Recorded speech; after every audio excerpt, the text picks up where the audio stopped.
Hello, everyone. Welcome back to That AI Guy.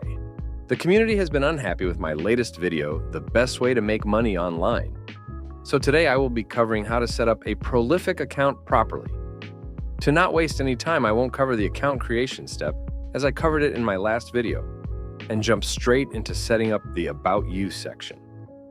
In the About You section, you will find 253 demographic questions for you to answer, so that researchers can send you studies suited to you, relevant to their research.